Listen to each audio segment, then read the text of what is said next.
नमस्कार, खांटी Odia recipe channel को आपनको स्वागत। आज आम ओडिशार गोटे पारंपरिक और प्रसिद्ध आमिष रेसिपी दही माछ प्रस्तुत करबा। तेबे ये रेसिपी को आरंभ करिया पूर्व जदि आपण माने प्रथम थर पई मो चैनल को देखुछंती ओ चैनल को जे सब्सक्राइब करना आंते तेबे चैनल को सब्सक्राइब करनियंतु ओ पाखरे थिया छोटो बेल आइकन को क्लिक करनियंतु जहा द्वारा आपण मो नुवा वीडियोस रो नोटिफिकेशन पाई परिबे। तेबे आसन देखिया आज रेसिपी।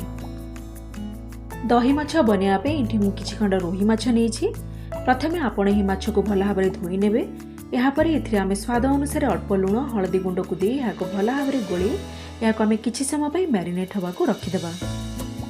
माछ मैरिनेट हवा भितर आमे दहीर मिश्रण को प्रस्तुत करिबा। एठी मो आधा कप फ्रेश बसा दही नेछि। एबे आमे एही परि गोटे विस्क साहाय्य रे या भल भाव फेंटी देबा जेमति एथिरे कोनोसी प्रकार लम्स रहइबो नाही। दही को लगातार एहीपरि किछि समय पई फेंटिया परे दही जेतेबेले एहीपरि चिकण होई जिवो सेतेबेले आमे एथिरे गोटे मसला मिसेबा। मसला को बनिया पे नेछि मु 2 टीस्पून सोरिष, 1 टीस्पून पोस्तक और आधा टीस्पून गोटा जीरा। एथिरे अल्प पानी देकी याको आमे चिकण करके बाटी नबा। माने आमे प्रस्तुत करथबा ए बटा मसला को दही रे पके याको भल भाबरे मिसेइ देबा।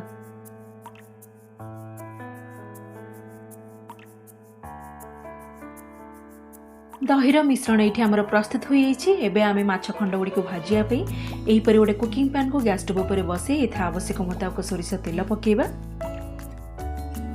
तेल भल भाव गरम हो गला परे आमे मैरिनेट कर रखिथिबा माछ खंड गुड़ी को एथिरे देई माछर दुई साइड रे बादामी रंग आसीबा जे याको आमे भाजिबा। माछर गोटे साइड भाजी हुए कि बादामी रंग चली आसले आमे याको हल्का हाथ रे लेउटै नबा और माछर एपट साइड को मध्य बादामी रंग हैला जे याको आमे आउ किछि समय पई भाजिबा।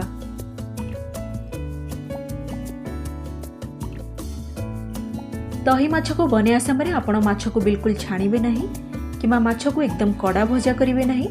माछ भाजी हुए कि माछर दुई साइड रे एपरि बादामी रंग चली आसले आमे याको तेल रु काढी गोटे प्लेट रे रखि देबा। माछ खंड गुड़ी को भाजी सरिया परे कुकिंग पैन जेहेतु किछि तेल बळी पड़िछि तेणु मु एथिरा आउ अधिक तेल पकौ नाही।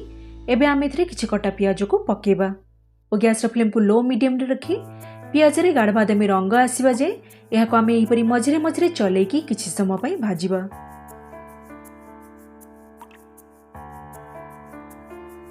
पियाज रे एही परि गाढ़ बादामी रंग चली आसले आमे एथिरे गोटे छोट चामच अदा रसुण बटा पकेबा और याको भल भाबरे मिसेइ देबा।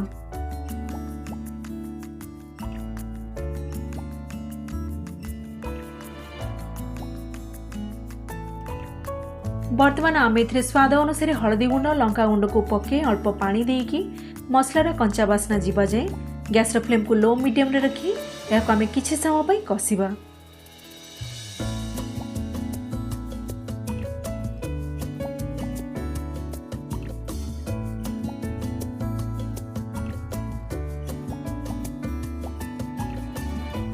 मसला कसी हुई कि मसलार कंचा बास्ना चली गला परे और मसलार तेल ही परे अलगा हो गला परे आमे गैस फ्लेम को एकदम लो रे रखी आगु प्रस्तुत करथिबा दहीर मिश्रण को एथिरे पकेबा। दहीर मिश्रण को पकेया परे आमे ही परे गोटे स्पैचुला सहायता रे याको बारंबार ही परे चलेबा जेपरि दही बिल्कुल छिंडिबो नाही किंबा फाटिबोनी। गैस फ्लेम को एकदम लो रे रखी दहीर मिश्रण को आमे मसला सहित 2 ରୁ 3 मिनिट पई भल भाबरे एही परि लगातार चली चली याको आमे कसिबा। माने आमे एही परि गोटे ढांकुणी दे याको घोड़े की लो फ्लेम रे आउ 2 ରୁ 3 मिनिट पई कसिबा जहा द्वारा मसलार तेल भल भाबरे अलगा होई जिवो। मसला कसी हुई कि मसलार चारि तरफ रु एही परि जेतेबेले तेल अलगा होई जिवो सेतेबेले आमे तरकारी ग्रेवी पई एथिरे किछि पानी पकेबा। मु जे पात्र रे दहीर मिश्रण को प्रस्तुत करथिली से पात्र को धोई सरिया परे मसला पानी सहित मु एठी 1.5 गिना पानी रो व्यवहार करिछि। तरकारी ग्रेवी पई आवश्यक मुताबिक पानी को दे सरिया परे आमे एथिरे किछि कटा टमाटो पकेबा। मु एठी गोटे छोट टमाटो को एकदम पतला पतला करी काटी नेछि और एहार मंजी को मध्य बाहर कर नेछि। एहा सहित आमे एथिरे स्वाद अनुसार किछि गोटा कंचा लंका को पकेबा। टमाटो और कंचा लंका को पकई सरिया परे आमे एथिरे स्वाद अनुसार लुण पकेबा और याको थरे भल भाबरे मिसेइ देबा। दहीर मिश्रण को पकिया क्षणी आपण सांगे सांगे लुणर व्यवहार करेंगे नहीं नचे दही छिंडी जाई पारे। तरकारी स्वाद अनुसार लुण पकई सारा पर आम ए भजा माछ खंड गुड़ी को दबा। यह तरकार ग्रेवी सहित भल भाव में मिसई गैस फ्लेम को लो मीडियम रखी यार ढांकुणी को घोड़े आम माछ खंड गुड़ी को झोल सहित किसी समय फुटिया छाड़ीदेवा। लो मीडियम फ्लेम रे 5 मिनिट ढांकुणी को बंद करी माछ खंड गुड़ी को कुक कर सारा पर आम यार ढांकुणी को खोली माछ खंड गुड़ी को यहपरि हाल्का हाथ में लेउटे देवा और माछर एपट साइड को मध्य ढांकुणी को आउ थे बंद करी आउ 5 मिनिट कुक करिबा।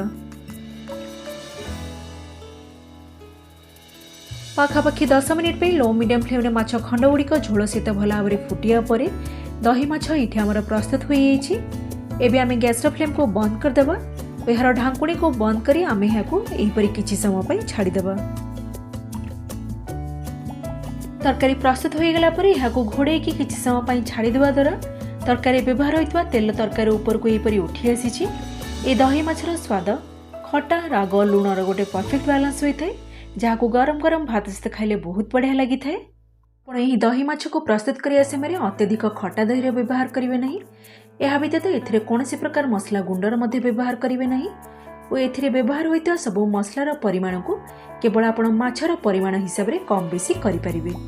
आपण जदि समान शैली दही माछ को प्रस्तुत करेंगे तेबे आपण दही बिल्कुल छिंडिब नहीं किंबा फाटिब नहीं और सबुठु स्वादिष्ट और सठिक दही माछ प्रस्तुत होब।